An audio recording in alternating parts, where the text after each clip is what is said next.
எல்லாருமே பார்த்தது ஒரு எடிட்டட் எபிசோட். இந்த மாதிரி ஒரு எபிசோட விஜய் டிவியில போடுவாங்கன்னு நான் சத்தியமா எதிர்பார்க்கவே இல்லை.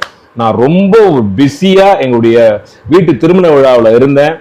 விஜய் டிவில இருந்து எனக்கு கால் பண்ணி இந்த மாதிரி ஒரு ஷோ பண்றோம், நீங்க கெஸ்டா வாங்க, இந்த மாதிரி உங்க வீட்டில் இருக்கிற நாய் பத்தி பேசுங்க, அஸ் அ டாக் லவரா வாங்க அப்படின்னு கூப்பிட்டாங்க. நான் சொன்னேன் ஆர்குமெண்டா இருந்தா நான் தயவு செய்து வரல, நான் ரொம்ப பிஸியான ஒரு விஷயத்துல இருக்கேன் அப்படின்னு. அதெல்லாம் இல்லை சார், ஆஸ் அ டாக் லவரா வந்து உங்க ஒப்பீனியன் மட்டும் சொல்லுங்க அப்படின்னு அவங்க சொன்னாங்க. அந்த கான்வர்சேஷன்லாம் நான் வச்சிருக்கேன். ஓகே, ஆனா அங்க போனா என்ன சரியா பேசவே விடல.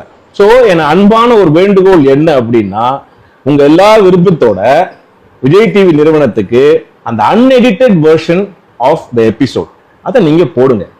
ஓகேவா?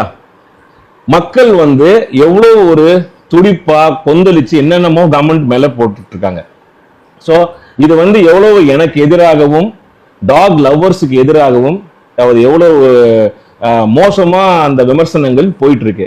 ஆக்சுவலா நான் நிகழ்ச்சிக்கு வந்ததுக்கான முதன்மை காரணம் நான் வந்து டாக் மேல வச்சிருக்கிற அன்பும் பற்றும் தான் முதல் காரணம். ரெண்டாவது, இந்த மாதிரியான ஒரு சென்சேஷனல் இஷ்யூ போயிட்டு இருக்கும் போது டாக் ஹேட்டர்ஸுக்கும் சரி டாக் லவர்ஸ்க்கும் சரி பொதுவாக இந்த சமுதாயத்துக்கு நம்ம இந்த விஷயத்துல ஒரு தீர்வு கிடைக்கும் அப்படின்ற ஒரு நம்பிக்கையில தான், அதுவும் கோபியுடைய ஷோ அப்படின்னு நம்பிக்கையில தான் நான் வந்து நேரத்தை ஒதுக்கி இந்த இடைப்பட்ட நேரத்துல வந்து நிகழ்ச்சிக்கு வந்து அது எல்லாருக்குமே தெரியும். ஆச்சரியமே கேட்டாங்க, என்ன சார் வீட்டுல கல்யாணம் வச்சுட்டு நீங்க வந்தீங்களா நாய்க்காக அப்படிலாம் கேட்டாங்க. ஆனா எபிசோட் பண்ணும்போது பாத்தீங்களா 9 மணிக்கு மேல வரக்கூடாது அது மட்டும் போட்டாங்க. நல்லா நீங்க பாருங்க, நான் சொல்லியிருக்கிற விஷயம் வந்து மூன்று பகுதியாக நான் பேசினது. ஒண்ணு வந்து நாயினுடைய குணம், ரெண்டாவது நம்முடைய பிஹேவியர், மூணாவது அதுக்கான தீர்வு. அந்த தீர்வையும் நம்முடைய பிஹேவியரும் சொன்னதை வந்து அவங்க போடவே இல்லை. 9 மணிக்கு மேல நாய்க்கு தெரியாது நீ நல்லவனா கெட்டவனா அப்படின்னு. அதை டெரிட்டரியில மார்க் பண்ணி வச்சிருக்கோம். வந்தா கொலைக்கும் கடிக்கும் புது ஆள் வந்தா அப்படின்றதான் நாங்க பதிவு பண்ணேன். ஆனா வெறும் 9 மணிக்கு மேல வரக்கூடாது, 11 மணிக்கு யாருமே ஏரியாக்குள்ள வரக்கூடாது அப்படின்னு கட் பண்ணி அவர் கேட்ட கேள்வி ரியாக்ஷன்ல இதை வந்து போட்டிருக்காங்க. நீங்க பார்த்த எபிசோட் வந்து ஒரு சினிமா தான், எல்லாரும் கட் பண்ணி ரியாக்ஷனோட போட்டிருக்காங்க. ஸோ இதனால வந்து பாத்தீங்கன்னா ஒரு நாய்க்காக பேச வந்தவங்க எல்லாமே இன்னைக்கு ட்ரோல் செய்யப்படுகிறாங்க. இந்த நிகழ்ச்சியை பாத்தீங்கன்னா rich versus poor, haters versus lovers அப்படி ஆகி போச்சு. அந்த மாதிரி ஒரு டிபேட் நிகழ்ச்சி இருக்கக்கூடாதுன்னு தான் என்னோட தாழ்மையான ஒரு ஒப்பீனியன். ஒரு டிபேட் நடக்கும்போது அதுல வந்து கடைசி நமக்கு ஒரு தீர்வு கிடைக்கணும். நமக்கு வந்து ஒரு பிரச்சனை இருக்கு, இப்போ அந்த பிரச்சனையை நம்ம தீர்வை தான் பார்க்கணும்.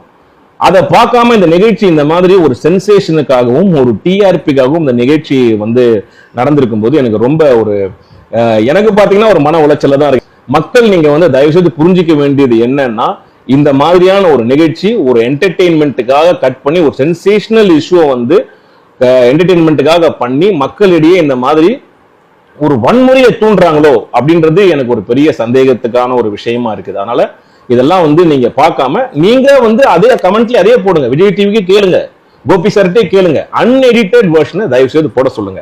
அப்படி போட்டாங்கன்னா உங்களுக்கு முழுசா தெரியும். அது போடுவாங்களான்ற ஒரு கேள்வி இருக்குல்ல. அதே மாதிரி முக்கியமா வந்து ஒரு பாதிக்கப்பட்டவங்களை வச்சு ஒரு நிகழ்ச்சி பண்றது, அதுவும் ஒரு ஸ்பான்சர்ட் நிகழ்ச்சியை பண்றது எந்த விதத்துல நியாயம்? அந்த கேள்வியும் நம்ம கேட்கணும்ல. நான் எபிசோட் பார்க்கும்போது தான் தெரிஞ்சது. ஏன்னா நான் அந்த நிகழ்ச்சிக்கு வந்து எல்லா ஷூட்டிங் முடிஞ்சு கடைசியில் தான் நான் வந்து ஜாயின் பண்ணேன். ஸோ எனக்கு வந்து அங்க என்ன நடந்ததுன்னு தெரியல. நல்ல விஷயத்த ஒரு தீர்வா ஒரு விஷயத்த ஒரு எபிசோட போடாம இது வந்து ஒரு பிரச்சனையா உருமாறி இருக்கு. ஸோ அதனால பதில் கொடுக்க வேண்டிய கட்டாயத்துல நாங்க இருக்கோம். அதனால நான் அன்பா எல்லாருக்குமே சொல்றேன், யாரையுமே எதிர்த்து நான் எதுவுமே பேசவே இல்லை. நீங்க யாரும் இங்க வராதீங்க, ஏன் வரீங்க அப்படின்ற மாதிரியான விஷயங்கள் அந்த அர்த்தத்தில் ஒரு ஹார்ட்லெஸ்ஸா நான் பேசவே இல்லை. நாயுடைய குணத்தை மட்டும்தான் அப்படிதான் நாய் பிஹேவ் பண்ணோம். ஒரு தெருநாய் அப்படிங்கிறது ஒரு பதட்ட நிலையிலேயே எப்பவுமே இருப்பாங்க. இந்த விஷயங்கள் எல்லாம் சொன்னேன், நிறைய விஷயங்கள் சொன்னேன், எங்க வீட்டு நாயை பத்தி சொன்னேன். இதெல்லாம் எதுவுமே அவங்க போடல. பொதுமக்கள் யாரும் தயவு செய்து என்ன தப்பா நினைக்காதீங்க. அப்படியே நீங்க என்னுடைய பேச்சால உங்களுக்கு யாருக்காவது காயமடைந்தீர்கள், பாதிக்கப்பட்டவர்கள், உங்களுக்கு அது தப்பா தோணுச்சுன்னா தயவு செய்து என்ன மன்னிச்சிடுங்க. நான் அந்த மாதிரியான எந்தவித ஒரு எண்ணத்திலையுமே நான் இதுல கலந்துக்கல. மனிதர்கள் மேல இருக்கிற அன்பினாலையும் நாயின் மேல இருக்கக்கூடிய அன்பினாலையும் நம்ம இது ரெண்டுத்துக்குமே ஒரு தீர்வு கிடைக்கும் அப்படின்ற ஒரு நோக்கத்தை நான் நிகழ்ச்சிக்கு போனேன். ஆனா நான் போன எண்ணமும் வேற, அங்க நடந்தது வேற. அதனால தயவுசெய்து நீங்க இதை எல்லாரும் புரிஞ்சுப்பீங்கன்னு நினைக்கிறேன். உங்கள் அன்பை என்றும் நாடும். படவா கோபி. நன்றி. Love you.